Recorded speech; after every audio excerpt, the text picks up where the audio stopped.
Hi guys.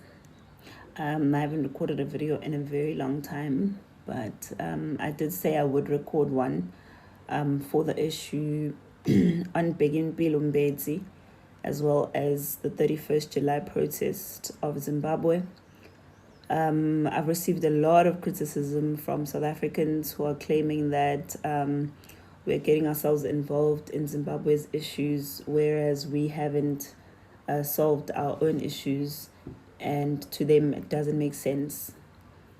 And I've just got one request. I'm just going to ask for you guys, when we speak, to please listen to what we say as a movement. Don't dilute it with things that other people say or whatever the case might be. Because I've seen a lot of people claiming that, for example, we said that all immigrants must leave the country, whether documented or undocumented.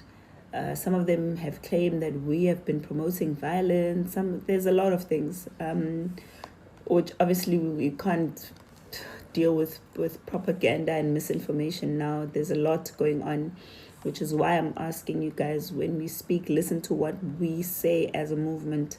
Don't listen to what people say we said, you know. If there's no evidence of us saying it, please don't listen to it, okay? So here's the point of what I'm saying.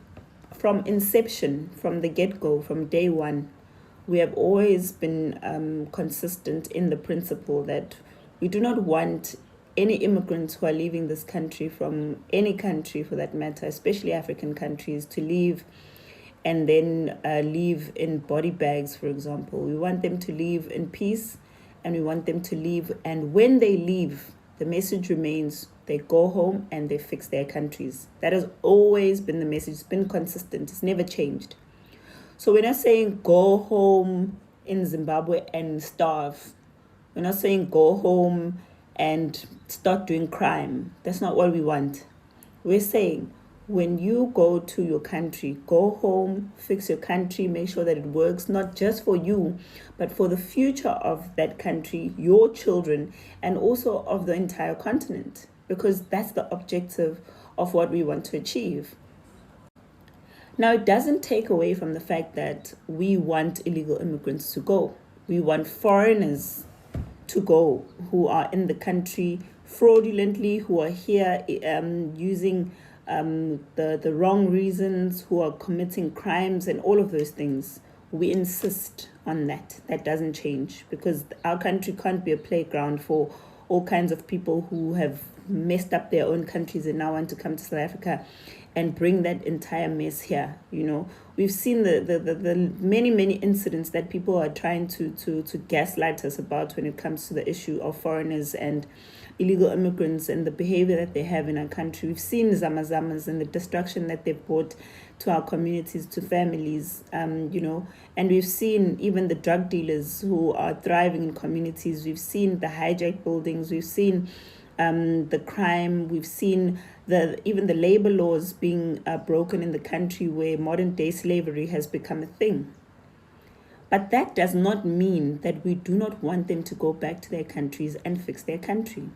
Now, the important thing about Zimbabwe is that Zimbabweans are fighting an oppression that we also know and we see. And some of them are here running away from that very same problem, which is what we are advocating for Zimbabweans to stop doing. You can't keep running away from your problems because you're saying you don't have freedom in your country. South Africans had to die for this country to be where it is today. And one of the other things that I did mention was the fact that, you know, if Black people can fight, oppression, colonialism. I know Zimbabwe was the first country to actually get its independence in Africa. So if they were able to do that, and they were able to thrive and overcome all of that, why can't they now fight the same oppression just by a different skin color? So do we only see oppression when it comes from white people, even when our own people who are Black like us are oppressing us? We're saying we're going to fold our arms and act like we're helpless. That's not what we want. We want Zimbabweans to go to Zimbabwe, and whatever oppression, whatever issues that they feel they need to fight against, they must fight against. We are saying that our only role is to support. We can't go to Zimbabwe and fight for Zimbabweans, but we want Zimbabweans to fight whatever it is that they feel they need to fight, and we have to offer them protection. Now, if they feel that they don't have protection from their own government, and that includes them being persecuted or abused in any manner, then we need to step up as brothers and sisters. That is what it means to be a brother and sister. It doesn't mean that we're going to neglect our own fight and saying that Zimbabweans who are in South Africa illegally must go and fight for their country or and fight against their government. That's not what it means. It means that we're saying those that are still in the country legally must not find comfort. They must go back and face whatever demons that they're facing, instead of letting those who are in Zimbabwe fight alone, because it doesn't make sense. Unless Zimbabweans come together and unite and fight whatever issues that they face, whatever oppression that they face, they're never going to win the fight. But also, we can't sit back and say we want them to be persecuted or face all kinds of problems when we have an ability to help them.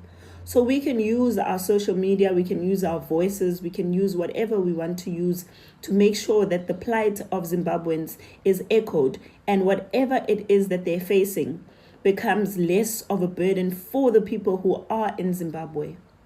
And that is why I'm standing up right now and I'm saying that the government of Zimbabwe must free Begimpilo Mbedzi, because that man is one of the bravest people that I know. He stood there when everyone was busy criticizing South Africa and saying, no, South Africans are this and that. He stood firm and said that South Africans are not doing anything wrong. They're protecting their country.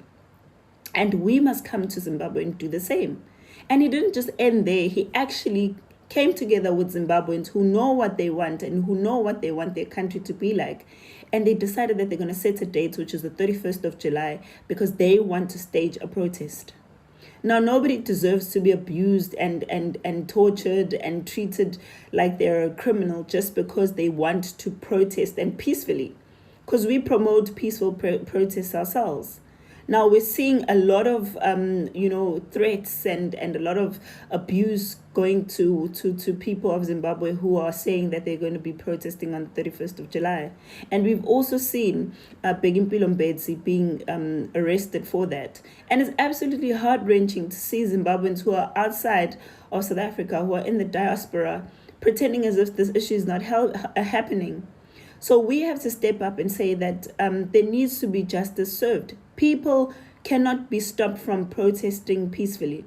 They're not saying they're going to go there, they're going to start burning things, they're going to start killing people, they're going to start whatever. They're saying they want to make their voices heard in their streets, in their own country. And it cannot be fair that the government does that. And our government is always acting like they're the big brother of Africa. So if you are the big brother of Africa, why are you not going to help the people of Zimbabwe and allow them to protest peacefully by telling Nangwanga to let the people of Zimbabwe protest peacefully the same way that we do here? But it only takes for the people of Zimbabwe to stand up for themselves as well. And we can only support what they start. Because we cannot start something for you and then be at the forefront of it, because you are the ones that know what problems we face. And we are 100% willing to support, because we want Africa to work for all the people in Africa. We only just don't want South Africa to be bearing a burden of countries that it shouldn't be bearing. And I also saw that there's a lot of other Zimbabweans who are criticizing us and saying that we are not going to get involved in their stories. Why are we getting involved in their things and their issues, etc.? And I only have one thing to say. We did not ask Zimbabweans to come to South Africa. You came to our country and you made yourselves our problem. So now if solving the problem means that we have to make sure that your problems are solved so that you can go back home, then we're going to solve the problems.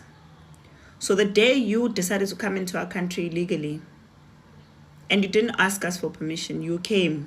We're also not asking you for permission. We're going to solve the problems so that the problems are solved and they can go and solve their problems. Otherwise, if we continue making this about feelings, it'll never be solved. Because a lot of you like saying that this is about South Africans not hating you, and you know the truth. You know the truth. You know that's not even true. You know that's not true. But we are not negotiating anymore, unfortunately. We're just going to do what has to be done because the problem needs to be solved. If we had done this based on how people feel, then I'm telling you much and much wouldn't be standing today, because people have felt a lot of things about us, including extreme hatred. Some people have even tried getting rid of us by all means possible. But at the end of the day, we remain firm on principle, because we know at the end of the day, for South Africa to survive, this has to be done. It's not about hatred, and we are not going to be explaining this anymore, unfortunately, because we can't watch our country crumble while we say and make this about feelings. So Begimpilo Mbetsi must be free in Zimbabwe, and you Zimbabweans have a duty to free yourselves and to stand up for yourselves and your children and their future. There's no